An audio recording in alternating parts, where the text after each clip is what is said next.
क्या आपने या आपके जानने वालों ने कभी किसी इंस्टेंट लोन ऐप से कुछ हजार रुपए लिए हैं और फिर उसकी वजह से स्लीपलेस नाइट्स झेली हैं? आज हम बात करेंगे इंडियन लोन ऐप स्कैम की। कैसे ये ऐप्स आपको फंसाते हैं, कैसे हरासमेंट होता है, इनका चाइनीज कनेक्शन क्या है और आरबीआई ने इनके खिलाफ क्या एक्शन लिया है। वीडियो के आखिर में हम आपको देंगे 5 लाइफ सेविंग टिप्स ताकि आप या आपके करीबी इस डिजिटल ट्रैप से बच सके। कोविड लॉकडाउन के दौरान जब लोग पैसों के लिए डेस्परेट हो गए, तब शुरू हुआ एक नया ट्रैप, इंस्टेंट लोन ऐप्स का।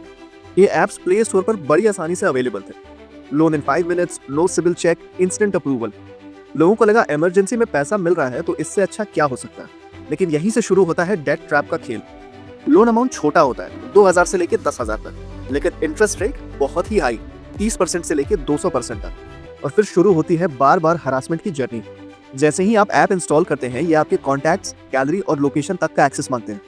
यही चीज बाद में ब्लैकमेल और हरासमेंट का सबसे बड़ा हथियार बन जाती है। रीपेमेंट में एक भी दिन की देरी हुई तो रिकवरी एजेंट्स आपको कॉल करते हैं, गालियां तक देते हैं, और अगर आप कॉल नहीं उठाते तो आपके फ्रेंड्स और फैमिली को व्हाट्सएप पर आपकी एडिटेड फोटोज भेजी जाती है। कई मामलों में न्यूड फोटो मॉर्फ करके भेजी गई, फेक लीगल नोटिस भेजे गए और कुछ लोगों ने डर के मारे आत्महत्या तक कर ली। जैसे कि सुनील पंडिती और कीर्ति मोनिका के मामले, जिनके बारे में वायर्ड और टीओआई जैसे वेबसाइट से रिपोर्ट जारी किया है। अब सवाल ये उठता है कि इतने सारे ऐप्स भारत में आए कहां से। बीबीसी और वायर्ड की इन्वेस्टिगेशन में सामने आया कि 100 से ज्यादा लोन ऐप्स के पीछे चाइनीज कंपनीज का इंडायरेक्ट कंट्रोल था। इंडियन नेम और ईमेल आईडी यूज करके प्ले स्टोर पर ऐप डाल दिया जाता है, लेकिन बैकएंड से पूरा कंट्रोल होता है चाइना या दूसरे फॉरेन एंटिटीज के पास। उनके पास फेक इंडियन डॉक्यूमेंट्स होते हैं और कस्टमर डेटा सीधा उनके ओवरसीज सर्वर्स पर चला जाता है, जिसका मिसयूज होता है। इंडियन साइबर पुलिस ने कुछ ऐप्स बैन भी किए, लेकिन नए नाम से वही ऐप्स दोबारा लॉन्च हो जाते हैं। आरबीआई ने इस स्कैम को समझने के लिए 2021 में एक वर्किंग ग्रुप बनाया।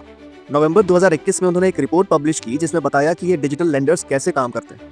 इसके बाद सितंबर 2022 में आरबीआई ने डिजिटल लेंडिंग गाइडलाइंस जारी की। लोन सिर्फ आरबीआई रजिस्टर्ड एनबीएफसी या बैंक ही दे सकते हैं।